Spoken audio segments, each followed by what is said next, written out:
This has been an utterly unfruitful journey. The route we had hoped to establish was blocked by rockfall. The weakland traders had no goods to offer beyond clay pots and carved bones. We haven't spotted any game since we left the Pewter Gate 14 days ago, and our supplies are dwindling. Jill attempted to catch a mountain ape this morning, but it fled rapidly as he approached. Our return will only bring disappointment to Investor Moray, and I will yet again fail to break free from our Captain, someone's approaching! Huh? In the distance, a figure clad in Maraki red appeared from over a ridge. A trader? Yuta and her crew went to greet him, and they met in front of an old shrine. Oi! Merchant! Mother, forest folk, so far from home? You must be truly lost. Need a mountain man to guide you across these rocks, sister? Maraki dog, this is Red Yuta. She crossed the Gotcha Call in 6 days. The day she needs directions from an old bag of bones like you, I'll eat my bedroll. Gil, if you don't behave in front of our new friend, you will be gnawing your bedroll before we make it home. She turned to the merchant. Older brother, we've ridden far, and our hunting has been poor. Have you any meat to share with your fellow travelers?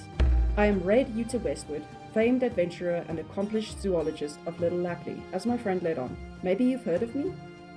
Red Yuta? Mother, forgive a half-blind old man his foolishness. I have heard everything about you. I am a lucky man that our paths should cross. I would be honored to sell you some of my wares. He had in fact never heard a single word of Red Yuta Westwood. He had heard many words on how to make the Amnik open their purses though. A deal was made, with ample coin running one way and salted meat, dried fruit, bread and flattery in great quantities running the opposite direction. As the Amnik crew got ready to continue their journey, now with bellies full and spirits restored, the merchant pulled an item from the bottom of his pack and approached Yuta again. I have something else that might interest you, sister. A real treasure. I meant to offer it as a tribute to the warriors of the Iron Gate, but a great zoologist such as yourself must surely appreciate it more. He held it high in front of Yuta and her companions. It was a... well... what was it? The skull of a strange beast. Do you know its origin, sister? Yuta had to admit to herself she did not. She did have a theory, though. The skull was passed between her crewmates to the tune of revering oohs and ahs. I will give you this unique treasure for a measly 20 rond. Yuta bit her lip. In her hunger, she had overpaid severely for the food. Yuta was left with exactly 25 rond, of which she had planned on spending the majority on buttering up other investors. Investors who hadn't been around before her fame and managed to lock her in a contract she had been working to get out of for half a decade. If this thing was what she thought it was, this could very well be her last journey under the boot of the Investra. But she was damned if she wasn't going to haggle first. I'm afraid I can't offer you more than, say, 6 ronds for this relic, my friend. Haggling isn't the Maraki way, and the merchant looked disappointed. He supposed he could let it go for, well, 8 at worst. He had made half a fortune on the provisions after all. He made a show of mulling it over before presenting his counteroffer. Well, Captain, you must buy the skull! You've been cursing the investor for weeks! If you don't bring anything to her, you'll never break us free!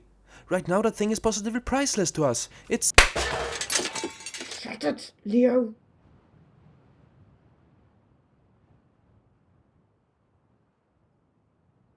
Priceless, eh? For 25 rond, I came away from the encounter having acquired a strange skull. As we all sat around the campfire in the evening, with young Leo having volunteered for double night watches at a distance, I placed the skull on a rock and let the crew put forth their theories. Vendel Volks suggested that this could be a skull from a wormhound, offspring of the worm wolf of Agir mythology, whose upper jaw was split open from the inside by the first Agir child, according to the story. As head wounds aren't heritable, I pass this off for what it is, a silly Agir folktale. Gil had another theory. That is the horn of a young unicorn. It's turned down so it can suckle its mother as a colt, and then as it grows older, it grows more, erect. I didn't agree with this theory either. That is not a horn, that is a nasal bone. These are attachment points for muscle and cartilage. This is not a unicorn skull or a wormhound skull, but something even more fascinating. Yuta pulled an old book from her pack. It was a well-read copy of the Naming Tales. An abridged collection of stories of the Eramon, the first servant knights of Emno, and the first humans to venture to the land of gods. They were among the first stories commonly told to Emnic children, and some of the most well-loved. Yuta turned to the story of Wim the Worm Rider. Once there was a rich king that ruled over a massive city. He built a tall tower from which he could see all of his kingdom. One faithful day, a dragon appeared from the clouds. It spewed a putrid acid from its mouth, killed the king, and made the tower its nest. A young knight from the outskirts of town swore to kill the beast.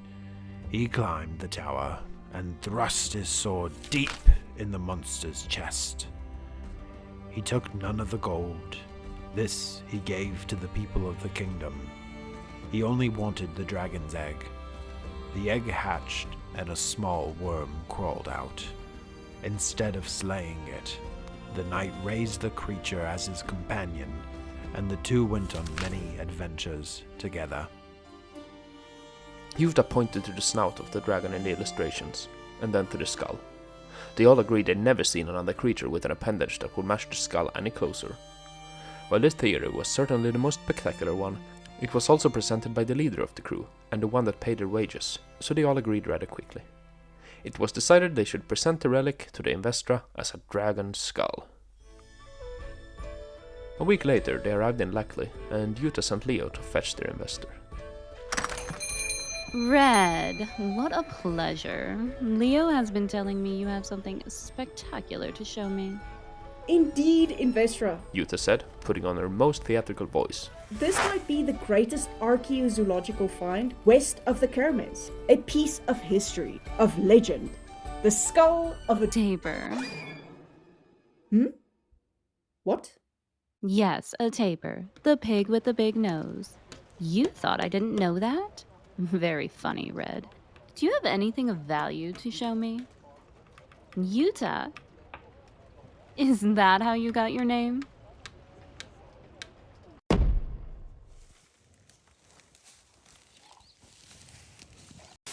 Hello, I am trapped in a video outro. Thank you very much for watching this video. It was really fun to make, all thanks to my amazing goblinoid friends who were willing to lend me their voices and read my silly script. There are links to their stuff in the description. They are not only great voice actors, but also talented artists and wonderful people. This video was made as part of collaboration with Terran from Conjured Craft, Nick from Niche Crafts, and Tina Fielding from Tina Fielding Craft. We all made different projects based on the same skull, that of a tapir. I am blown away by what they made. Oh my god, that's beautiful! Oh, What yes. And I recommend you go check it out on their respective channels with the power of 1,000 burning stars. Anyway, that's all for today. Take care. Bye.